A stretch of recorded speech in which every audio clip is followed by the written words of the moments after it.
Oh, you feel the vibe on the horizon. Once you get inside, I'ma change your life. Ain't no competition, yeah, you're mine tonight. Snakes with their heads know to pay to bribe.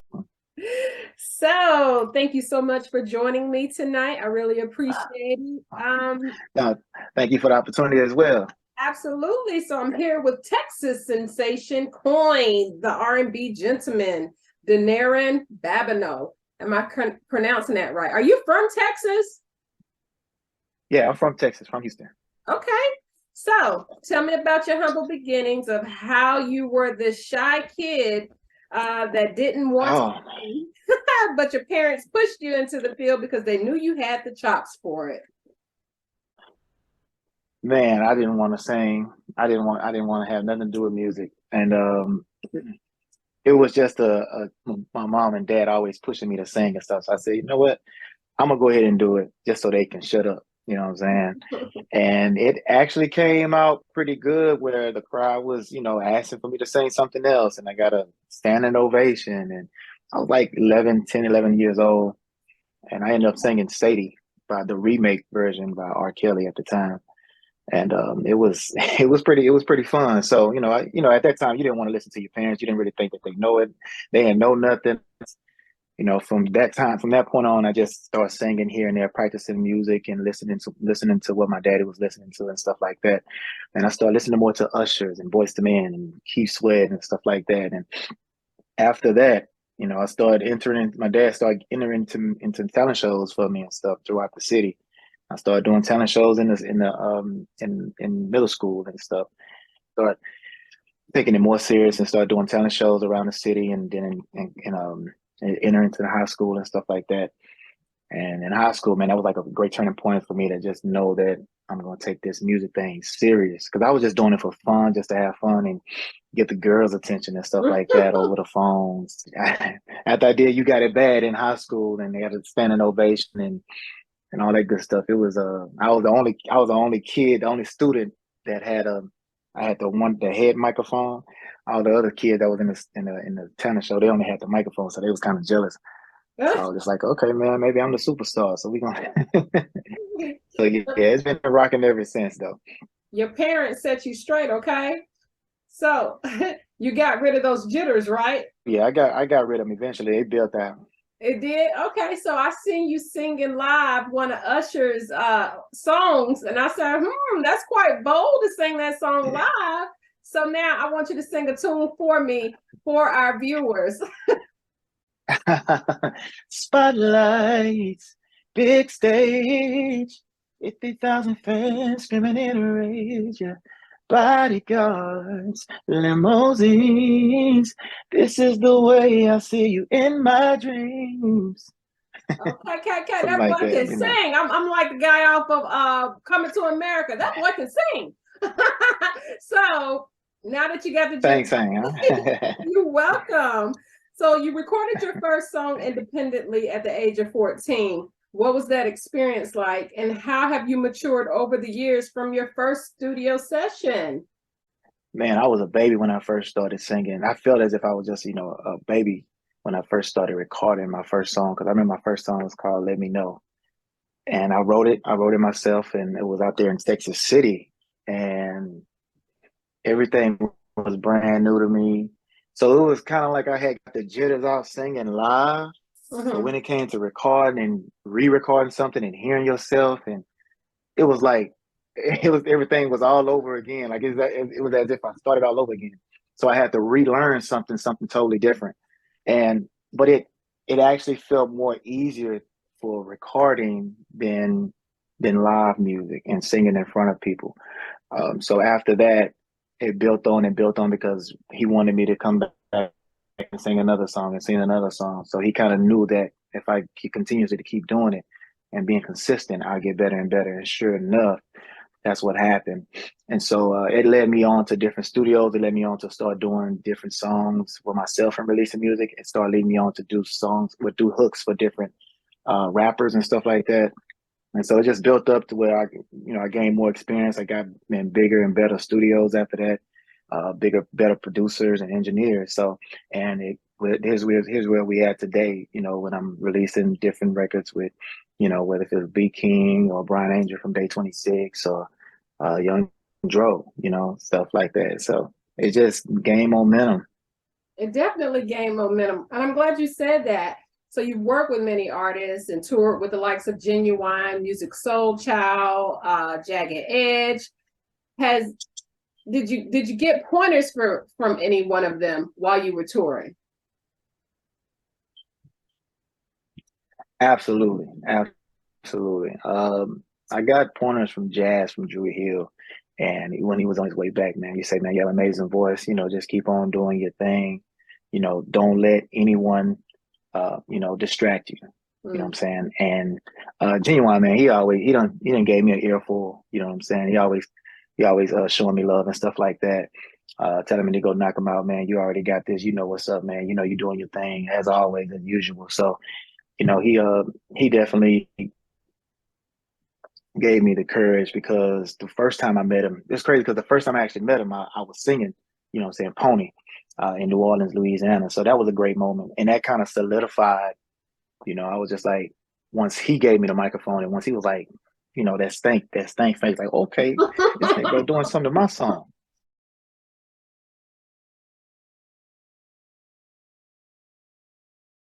Yeah, he always, you know, giving me words of encouragement. Okay. Now, has anyone told you that you have a singing style and panache like Q Parker from 112? And you recently toured with him. So what was that like, especially since you kind of, even your vocals is similar? Oh man, that's definitely a compliment. That's a huge compliment. Definitely. It was great opening up for Q. And you know, noticing, you know, how he responds on stage and how he acts on stage. I took all the notes that I can, you know what I'm saying, once he grabbed the microphone and how he, you know, puts the microphone down, everything in between. And, you know, just talking to him and speaking with him it was definitely a blessing. So, you know, the time that I did speak with him, he definitely gave me words of encouragement as well. He said, man, yo, you have a voice on you, you know what I'm saying? And you know how to perform on stage as well. So it was pretty quick. I didn't even think he was watching me perform. So he actually, you know, snuck his head around the dressing room out the dressing room to come see me perform on stage. So I was like, all right, cool, man. You know, that was pretty dope. So, you know, we just been locked in ever since. You know, me sending him stuff and stuff like that. And so he giving me a head nod, like, yeah, that's it, you know. You done got the stage Yeah, touch, you done got the head nod, like it's given, okay? It's given yeah, stardom. yeah. It is, man. Definitely. Yeah, Thank you. you're welcome. So you put out numerous singles over the years, like, and I know you've been singing since you were a teen bopper in middle school or even before then, but I could only track you back for the last 10 years via YouTube. And you definitely have matured in your vocals from 10 years ago to now. So out of all the singles that you've done, which song stretched your vocals that made you want to dig deeper into your bag to sing from your soul? And when can we expect the full-length album? Body, the song Body with Brian Angel from Day 26. That's what kind of got me into my bag, you know, because I wrote that record, my verse in the hook, and he was like, yo, I love the way how you did this record. I do not want, please don't put this record out if I can't be on it. Please let me be a part of it. So once he got a part of it, I had to go up in there and I had to start sweating. You know what I'm saying? I had to sweat stinging.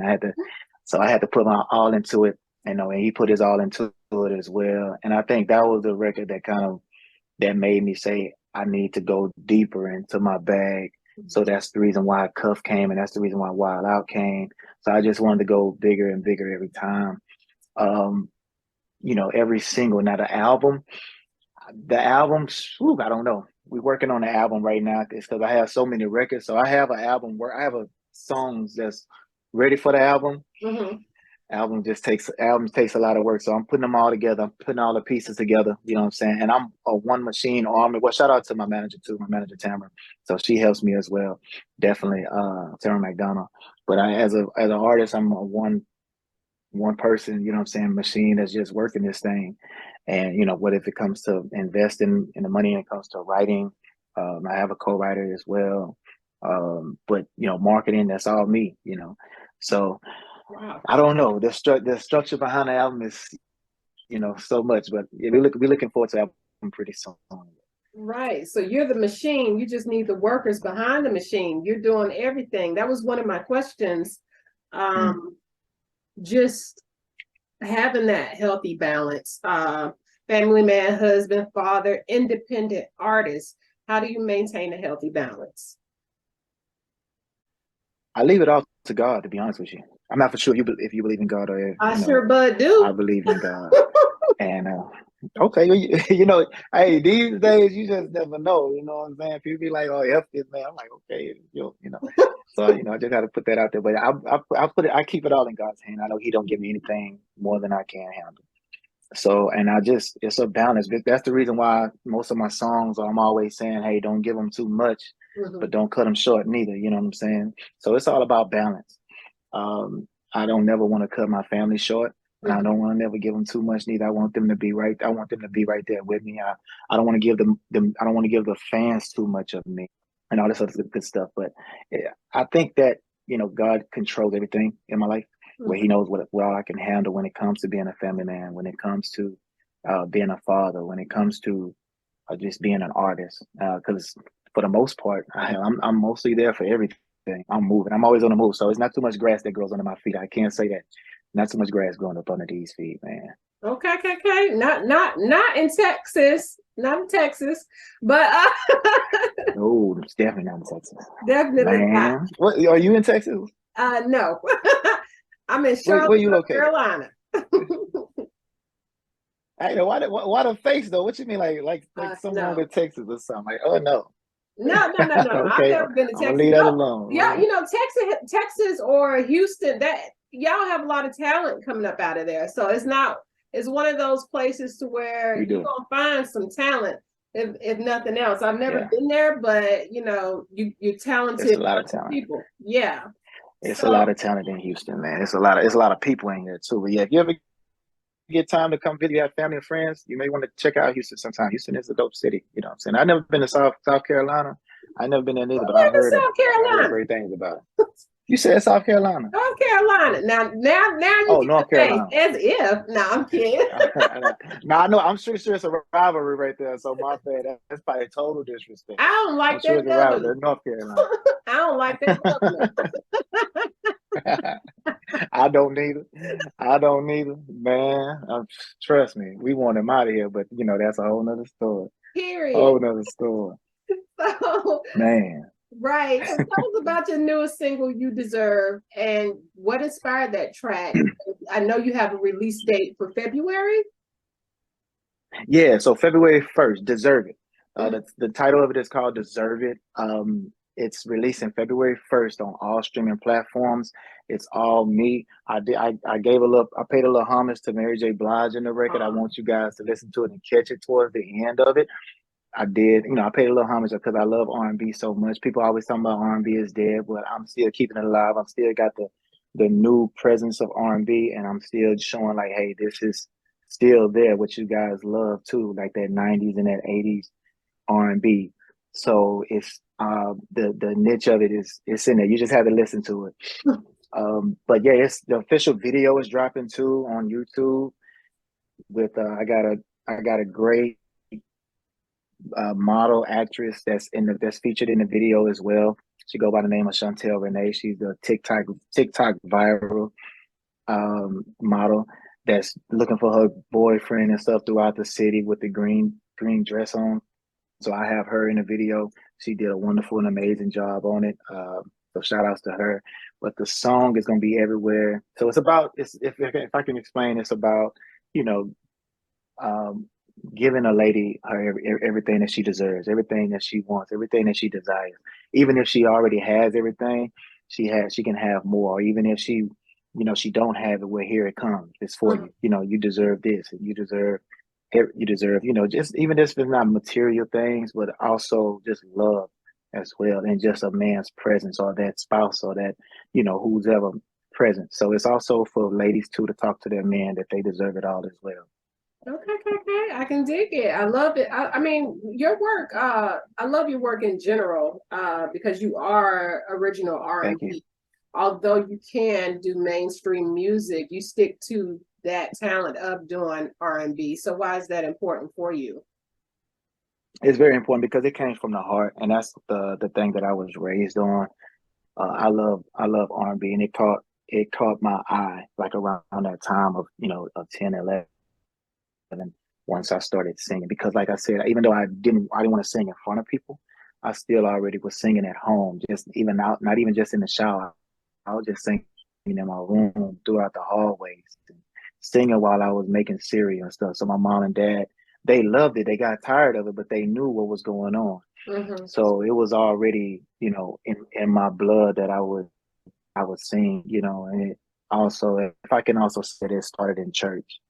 It just didn't start with me singing at the funeral reception. I also got placed in church so I can understand, about singing in front of people, Mm-hmm. and how to, experience being on stage. So, but it was always in my heart. Okay, I can dig it. So tell me what this phrase means to you. I remember singing in a club called The Perfect Rack and only 5 people in the crowd, and I gave it my all. I remember getting kicked out of a band, and I remember doing talent shows in school. Mostly, I remember giving up on music, but kept moving forward, having faith and patience. Man, you went down, going back down memory lane. Perfect Rack. Perfect Rack. Um, it really, it really was a true moment where I didn't think. Well, I wanted to do music, but I wasn't certain if I would make it, because I was like, I have to sing like this in front of these people, you know, 5 or 6 different people a night. Singing and being an artist is just like a business of anything else. You got to find people that's going to support your business. Mm-hmm. So, it was just, and at younger, I was just like, man, 5, 6 people, like that's it. That's including the people that locked the door and unlocked the door, turn the lights Right. on. So, but I gave it my all, you know what I'm saying? And I also used that same energy that I used there. I had even more energy once I knew I was in front of 30,000 people, Mm-hmm. in front of 25,000 people. So, it was just it wasn't a major difference for me. You know what I mean? Because the experience was there, and I say, hey, if I know if I can do it here, I can do it there. Why? Because I'm just concerned about the stage part of it. Right. I'm not worrying about the crowd. The crowd is going to do their thing regardless. So I think that I know that the Lord put that in front of me to see if I have patience, or if I have, the courage to do it, or if I have the faith. And here I am, I was on tour with Genuine and opening up for Drew Hill and Jagged Edge, and Martin being on stage with Mario singing with these guys, and Chingy and stuff. So, when I was at Perfect Rack, none of that came to mind that any of this would happen. So, and I'm sure in the future, more is so much more to come that I can't even imagine. Right. I'm thinking Book of Job. Do you remember you're big in church? Do you know the Book of Job? I've heard of the Book of Job. I don't know too many scriptures, Okay. It's only one but that only one I'll that go ahead. I matters. want to listen. I want to listen. Not one that Let me matters, hear. Let me hear. I'm sure I probably know it. one that stands out that applies to your story. Job's ladder was greater than his beginning. What part? What was part of the scripture So is that? that's Job, what? when, with Job, You he had know. lost everything. Like his family died. Like he was tested by God. Like he caught diseases. He was unsightly. He was broken down to his kneecaps, but he persevered and never Yeah. cursed God and still believed that God was going to be faithful to him, and God rewarded him in the end. So although he suffered in the beginning, God blessed him at the end and gave him everything back times that of what he lost at the end. So Job's Job's ladder. You gonna make me go read the book of Job. You gonna make me go read the book. Go read the book of Job. Job's ladder. Yes. See, I'm gonna go put that in my phone right now. So, like, I'm gonna text that to. I'm gonna text that to. I'm gonna text that to Change real quick so I can have it. So you're gonna be like, what is this text for? I say it all the time, Book of Job, like stay persevere. Yeah, so I can remind myself to do. Yeah, stay the course, and he's gonna give you what you're looking for. Perseverance, that's what it's about. Right. What it's about. That's right. So, and then another thing, opening your own production studio for other artists and filmmakers. How close are you to that? And what artists do you want to work with? The energy, the talent, and the vibe. Man, I want to work with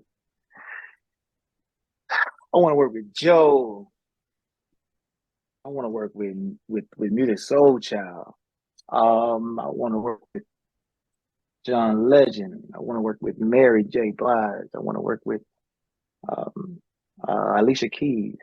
So many different artists I want to work with. But even just as rappers, I wouldn't mind working with Jay-Z or even Fabulous. Shout out to Fabulous because he was recording me. That was pretty cool too that happened. You know what I'm saying? I just don't want to kind of do a verse and then send it to them. I kind of want to be organic, be in the studio with them and start from scratch to see what we come up with. You know what I mean? What's this? What's that? And so that's the kind of like, especially when it comes to R&B. Rap, we can probably try to get away with. I wouldn't mind it. Just working in a studio and starting from scratch. And that's what I want right there. That's what I wouldn't mind. Those are dreams of mine to have. Okay. Now you have your own clothing apparel. Tell us about that. Yeah. So that's pretty much my slogan. What I'm always saying: don't give them too much. Don't cut them short neither. And it's all about balance. You don't want to, it's all about love. I'm always trying to spread love. So you don't want to give a person too much of yourself, too much love. You don't want to give a person too much work, but you don't want to cut them short neither. You know what I'm saying? Because you don't want to feel like a person is using you, giving you too, so you're giving them too much. So now they can start using you. Right. They get used to that. And you also don't want to cut them short. You don't want to cut them short neither. Because that way they'll feel like you're not as worthy or as much or something like that, and that you're not doing as much. So it's all about balance. So but it's doing great. I'm selling T-shirts right now, in different locations, and it's going quite well.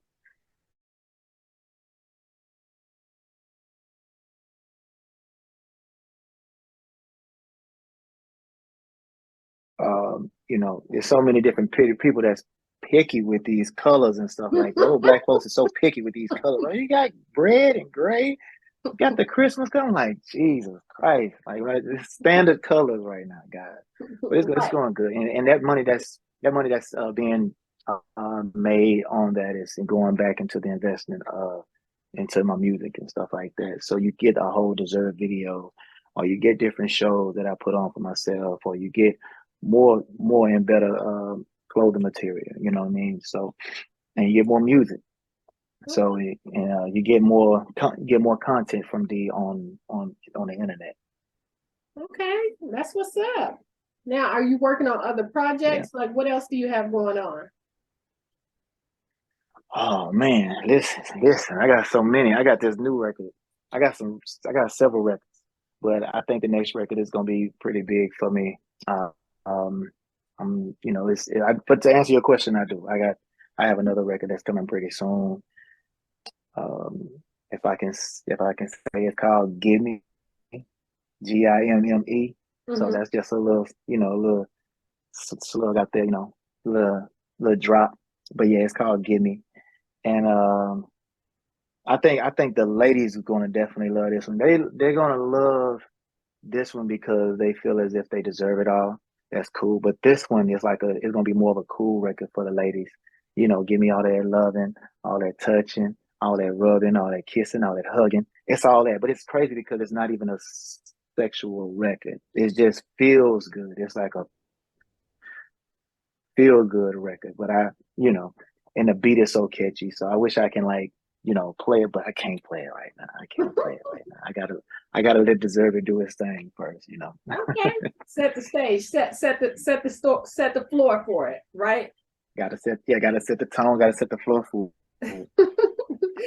So then my last and final question. I know you're excited about that. Yeah. Where can our viewers follow you and download your music? Man, what's up to everybody out there in Interrupted Blogs? I want to thank you guys so much for your time and your opportunity for giving it to me. I appreciate that. I go by the name DENARON, the R&B gentleman. And you guys can check me out on DENARON.com, on Facebook, Instagram, TikTok. Everything is DENARON Music, DENARON Music, straight out. That's DENARON Music. And all the streaming platforms for my music, if you want to listen to my music when it comes to Apple or Spotify or YouTube Music, anything, title, DENARON. Just type in my first name, DENARON, DENARON. Holler at me, you know what I'm saying? I got more music to come. Y'all be sure to keep up with me. Share whatever you can. If you love it, share it. Put it on a reel or something, you know what I'm saying? I'm going to put it on the reel, okay? So thank you so much. And we got action. Put it on the reel. Thank you so much. Much love. Close, let's have a toast, see where the night goes. Don't care about time, cause girl, you got mine. Pick what you like, just need your shoes on. So baby, come and get comfortable. We can take it nice and slow. For you, it's been too long, baby, let me show you what I'm on.